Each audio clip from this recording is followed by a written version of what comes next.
बिस्मिल्लाहिर्रहमानिर्रहीम।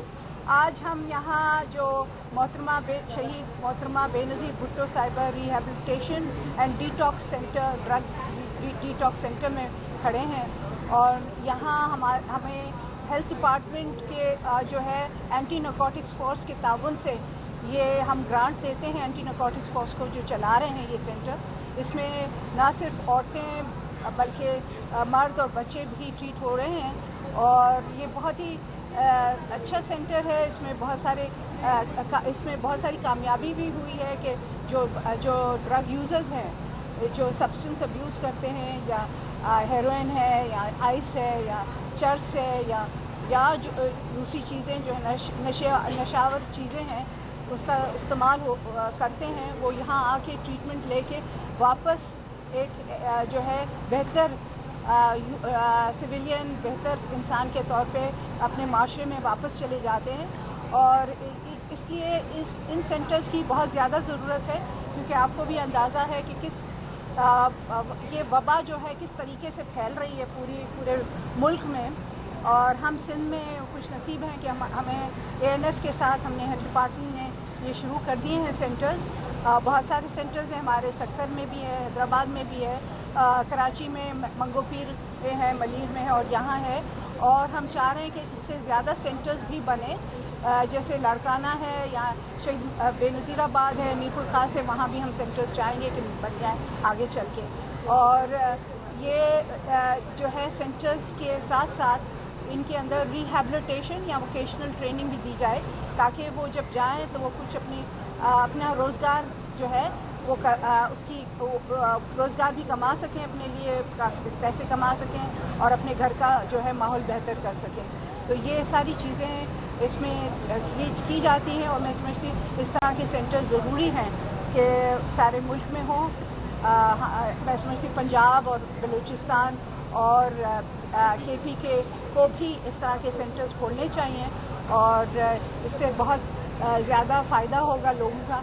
और हमें माशरे में जो हम समझते हैं कि ऐसे लोग जो ड्रग अब्यूज़ करते हैं या सब्सटेंस अब्यूज़ करते हैं या इस्तेमाल करते हैं नशावर चीज़ें, उन्हें हमें छोड़ देना चाहिए और वो लेकिन ये ज़रूरी है क्योंकि उन्हें हम माशरे में वापस ले आएँ और माशरा जो है उनका ख्याल रखे और उनको दोबारा बेहतर और करामद एक इंसान बनाने की कोशिश की जाए।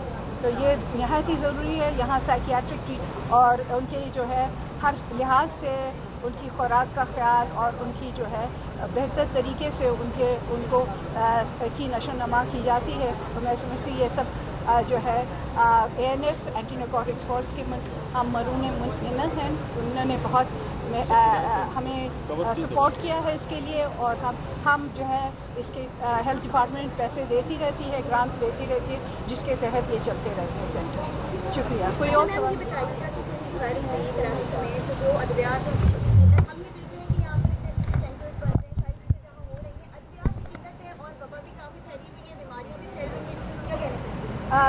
अद्वियात की किल्लत हमने सेंट्रल प्रोक्योरमेंट कमेटी के ज़रिए जो लिए थे वो 2 साल की जो है वो उसकी टेंडरिंग हुई है और उसी रेट पे जो है वो ली जाएंगी और वो अद्वियात की किल्लत नहीं होनी चाहिए। लोकल परचेज़ के लिए भी पैसे दिए हुए हैं MSS को, उन्हें अपनी परचेज़ खुद करनी चाहिए। जनरली आपका कहना सही नहीं होगा। अगर आप आइडेंटिफाई करें कि इस अस्पताल में ये प्रॉब्लम है तो मैं उन MSS और जो अद्वियात कम है उनको कहूँ कि वो जो है वो ले मार्केट से। चिकनगुनिया बहुत ज़्यादा फैल रहा है, आपकी कोई बात हुई? क्योंकि हम देख रहे हैं कि कहीं भी इलाकों में स्प्रे हो रहा है। आप आयु की बीमारी को रोड के साइड से आपने देखा होगा, नाला खुला हुआ है मुकम्मल तौर पे, इसकी वजह से मच्छर की अफजाइश हो रही है। पीछे गली में स्कूल है, उसके दीवार के साथ कचरे का ढेर है। तो आपकी कोई बल्दियाती इदारों से बात की है कि लोकल गवर्नमेंट को कहा गया है, लेकिन हम भी लावा सिटिल एक्टिविटी करते हैं। फ्यूमिगेशन जो है मैं पहले भी कह चुकी हूँ, फ्यूमिगेशन करने से आधे घंटे में उसका असर ख़त्म हो जाता है, मच्छर दोबारा उस एरिया में आ जाते हैं। फ्यूमिगेशन इंटरनली करनी चाहिए, अंदर जो इमारत हैं उस पर जो है फ्यूमिगेशन करनी चाहिए। जैसे मैंने स्कूलों में स्कूल शुरू होने से पहले मैंने अपने VPD जो vector borne disease control program वाले हैं उनको स्कूलों में भेजा था और स्कूलों को बावर किया था कि जो स्कूल खुलने से पहले انہیں جو ہے اپنے کلاسز کے اندر فیومیگیشن کرنی چاہیے تاکہ جو مچھر اندر ہیں وہ وہاں مر جائیں. اور ویکٹر اور جو ان کے جو لاوے ہوتے ہیں جو پانی میں ہوتے ہیں, گندے پانی میں یا صاف پانی میں بھی ہوتے ہیں, تو ان کے لیے جو ہے صرف بیسکلی ہم تو لاوسیڈل دوا بھی ڈالتے ہیں, لیکن ایک اور چیز ہے, اگر گندا تیل وہ ڈال دیا جائے تو وہ کیا ہوتا ہے کہ وہ طے ہو جاتی ہے پانی کے اوپر, اور اس کی وجہ سے وہ سانس نہیں لے سکتا لاوا, تو وہ مر جاتا ہے. تو یہ بھی ہم خام تیل جو استعمال شدہ تیل ہے وہ بھی ہم استعمال کرتے ہیں. اچھا میڈم, یہ بتائیے گا کہ سندھ بھر میں پولیو کی جو کیسز ہیں وہ دن بدن بڑھتے جا رہے ہیں. ذرائع کا یہ کہنا ہے کہ 160 ایسے سیمپلس ہیں جن میں جو انوائرمنٹل پولیو جو سیمپلس ہیں وہ پازیٹیو آئے ہیں, جبکہ حال ہی میں 2 کیسز مزید رپورٹ ہوئے. تو اس حوالے سے پولیو کی کیا اسٹریٹجی ہے, کیوں یہ پولیو کا جو معاملہ ہے وہ اب تک رک نہیں سکا؟ میں یہ بھی بتا دوں, جو بھی بچے پولیو میں ہم نے انیشلی ان کو ڈائگنوز کیا, پولیو کی ویکنیس تھی ان کے جو ہے ٹانگوں میں یا ہاتھوں میں یا پیروں میں, وہ جو ہے وہ ریکور ہو چکے ہیں.